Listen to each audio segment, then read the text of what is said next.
नमस्कार जय जगन्नाथ आपण मनंकु मो चैनल रो अनेक अनेक अभिनंदन।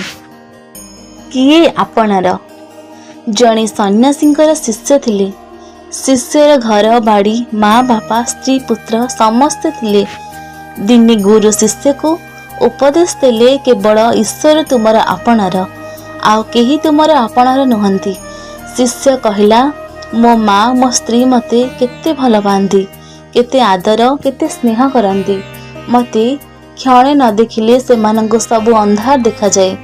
से माने कौन मोर आपणार नुहंती?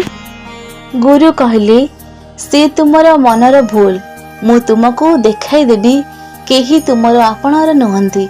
सन्यासी गोटी औषधर बटिका बाहर करी शिष्य को देले, कहले एइटी को खाई सोईजिब।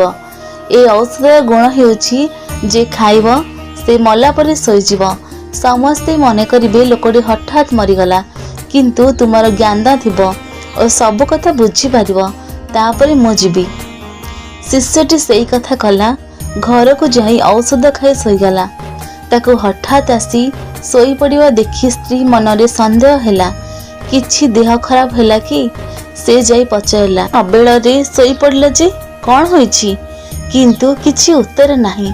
स्त्री बड़ चिंतित होई पड़ला। से जाई देखिला जे स्वामीर देहरे जीवन नाही। तापरे कौन हैला? मोर सबु सरीगला कही कांद बबाली पकाइला। तार कांद शुणी माँ और घरर अन्यान्य लोक माने दौड़ी आसतिले। लोकटी मरी जाइछि देखि समस्ते चित्कार करी कांदिबाकु लागिले। एही समय जय वृद्ध कविराज सेठारे आसी पहुंचिले। से कहिले तुमे सबु कांदुच काहेकि? तुमर कौन होइछि? जणे कहिला पुओटी मरीगला। तार कौन होइतिला?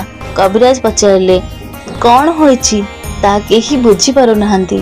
कुआडे जाइथिला, एबे घर को आसी हठात सोई पड़ला। किछि देह दुख नाही। डाकिले उत्तर देला नाही। आमर सब सरीगला। कविराज कहले मु टिके जाई ताकू देखि पारे कि? समस्ते आग्रह सहकारे कविराज को सब पाखकू नहीं गले। कविराज को देखि समस्तक कांदना बंद होई गला। माँ और स्त्री मझे मझे टिके कांदु थांती। कविराज कौन करछंती देखु थांती।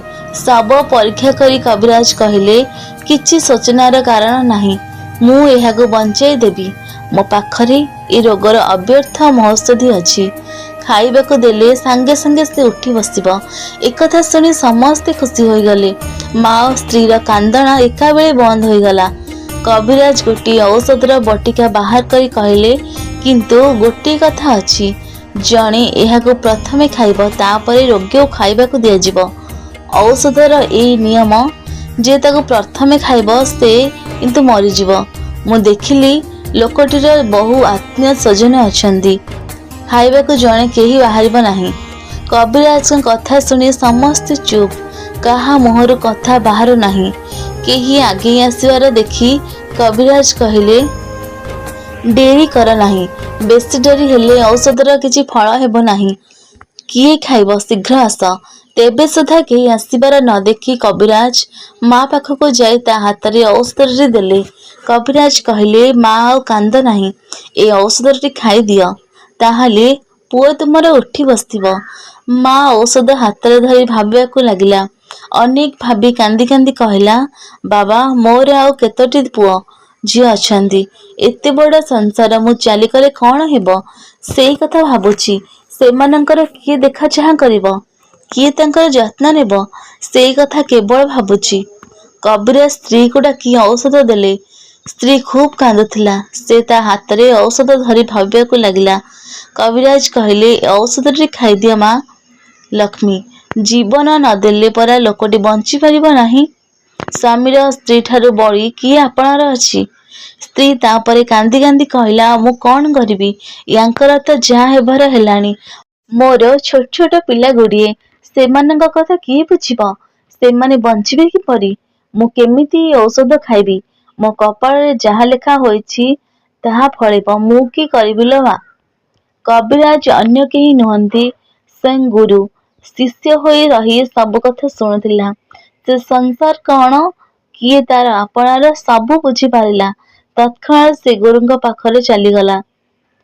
गुरु कहले तुमर आपणार केवल जणे ही ईश्वर। ଏ ଦୁନିଆରେ କେହି ବି ନୁହେଁ ଆପଣାର।